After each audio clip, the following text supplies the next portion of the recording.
Sergio Perez has had yet another disastrous Grand Prix in which he failed to finish the race for the second consecutive time after Qatar. And it looks like the Mexican driver has finally admitted that his seat is under threat now that a meeting will be held with the shareholders in which the primary topic would be the future of the second seat in Red Bull. But with the financial backing being way too strong behind his back, could we see a massive change in scenery? And if so, who will be the perfect candidate to replace him from 2025 onwards, with Red Bull now clearly being the third fastest team on the grid? Sergio Perez's future was always under a huge question mark, but it looks like the Mexican driver has been able to respond to these critics quite well. However, what's worth noting is that after the Abu Dhabi GP, even the veteran driver was aware that there could be a change coming sooner rather than later, and one that couldn't be fitting for his narrative. When talking about it, Perez stated that the meeting in Abu Dhabi will be primarily revolving around whether or not he and the team can come to a conclusion as to whether or not there will be a common ground between them. And when talking about it, he said, "At the moment, I don't know. I just know I've got a contract to race next year. Unless something changes in the coming days, that is going to be the situation for the next year. I think at the moment, all I can say is that I've got a contract that I signed up for in the middle of the year to race for the team for the next 3 years. So we'll see what happens and how the conversation goes in the coming days. Like I say, we're going to be talking in a couple of days. We will discuss what the situation is for both parties and see if we're able to reach an agreement. As of now, I have a contract for next year." However, the high executives from Red Bull, such as Marko and Horner, have been adamant that the contracts in Red Bull all have their clauses, and even Verstappen has one. So to think that Perez is guaranteed a seat for next year is kind of a blatant and arrogant belief from his side. And to take him to the last race of the season to understand that it's just as arrogant as believing that with the performance he showed on the grid, he's going to be competitive for that seat next to Tsunoda and Lawson. And if we're to look at the results from the Abu Dhabi GP, we would notice that Perez has been outqualified by drivers like Bottas and Alonso, which is a defeating fact for a driver who's sitting in a top 3 team on the grid. And to have the audacity to blame the car for the majority of your struggles while the team was here changing chassis and setups while trying to keep the car as close as possible to your driving style is, yeah, I said it before, arrogant. Christian Horner has also said that the mistakes of Perez have cost Red Bull a lot, and similar to Marko, who pointed out that the bonuses of the engineers and the employees are not going to be paid because of the prize money deduction primarily being the fault of Perez, Horner also believes that there's always room for improvement, and the damage that Sergio implemented on Red Bull remains to be studied in the following period. Elaborating further to this extent, Horner said, "Perez has been a great team player. He has contributed a lot to the team in his time so far. He remains under contract to the team. Nobody is more disappointed with his season this year than Checo.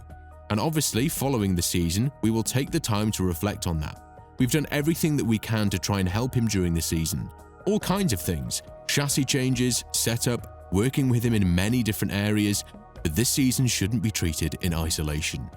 At the time when we offered him a contract, Checo was performing, he was delivering.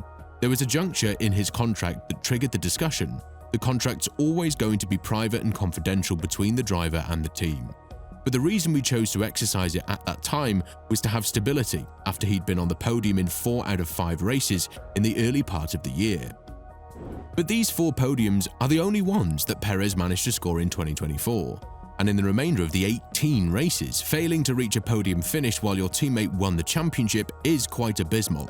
Being closer to the last place driver with 0 points than the number 1 driver, who is again your teammate and still part of Red Bull, is quite abysmal as well. So whether we like it or not, it's now quite obvious that Red Bull kept Perez because of the massive financial injection they've received from the financial backing that Sergio has, in the name of Carlos Slim and his companies. And Helmut Marko has opened up about the same issues as well, adding that the employees in Milton Keynes will be very unhappy that the team finished 3rd in the Constructors' Championship because it means that they will receive a much smaller cash prize, and that would mean fewer bonuses, which could further bolster more departures if the team doesn't fix the primary bleeding point, Sergio Perez. When talking about it to a greater extent, Marko said, "We've lost the Constructors' Championship, and for all the employees the bonus money is based only on the Constructors' Championship, so they're going to lose a lot of money and all that. Of course, it's difficult if you don't have the support or if the people who work for you don't believe in you anymore. There is a meeting on Monday after Abu Dhabi, and I would say that the 2 Racing Bulls drivers are the main candidates to potentially take Perez's seat. All of the important people from Red Bull Racing will be present at the meeting, all of the shareholders, and a decision will be made there. Marko made sure to emphasize the most important point of this meeting, the philosophy of the team remaining the same, and that is promoting from within their academy as the wish of the shareholders was, is, and always will be.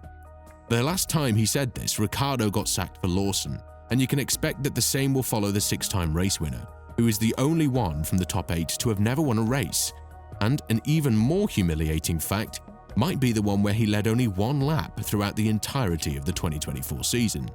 Be that as it may, Perez is now facing a massive uncertainty in his career, and the primary candidate to replace him is Liam Lawson.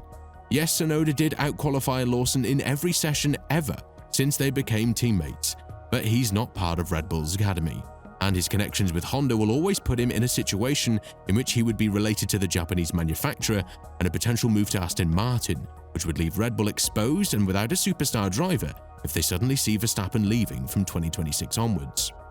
Horner has narrowed down the list to these 2 drivers as potential replacements for Perez, and while the interest for Colapinto was quite high, it seems like the hot-headed Argentinian driver who struggled to keep the car on the track for the majority of the time after scoring some massive points and strengthening the P9 position of Williams in the Constructors' Championship, is now no longer in competition for being part of any F1 team from 2025 onwards. And if we're to look at Horner's comments towards Tsunoda and Lawson, you can easily understand that he doesn't criticize Lawson as much as he does Tsunoda.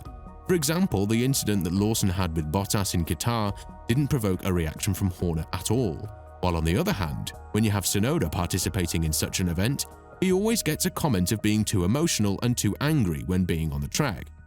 Even Marko himself expressed that because of these 2 attributes of Tsunoda, he cannot be considered as a legitimate candidate to race alongside Verstappen, and in a worst-case scenario in which Verstappen leaves the team, Tsunoda doesn't have what it takes to be the leader of the team that could easily fall into the midfield if it's not for the 4-time world champion. All of this sets a very good precedent for the future, but one thing is certain: if Red Bull doesn't continue the collaboration with Perez, they'll lose a massive financial injection from Carlos Slim and the remainder of the partners standing behind Sergio, as well as a massive dent in the American market because of Sergio's popularity. But with the team opting out of Colapinto, it's a clear indicator that they are finally ready to commit to going back to their roots and promoting from within, like they did with Vettel and Verstappen, and not just focus on the short-term money boosts they'll receive from strong financial partners.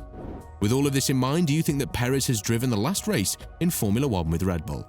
And if so, do you think that there's a situation in which he will return on the grid with another team, potentially with Cadillac from 2026 onwards? Let us know in the comments below, and if you are interested in the latest Russell Verstappen drama, make sure to click on the video that's appearing on your screen right now.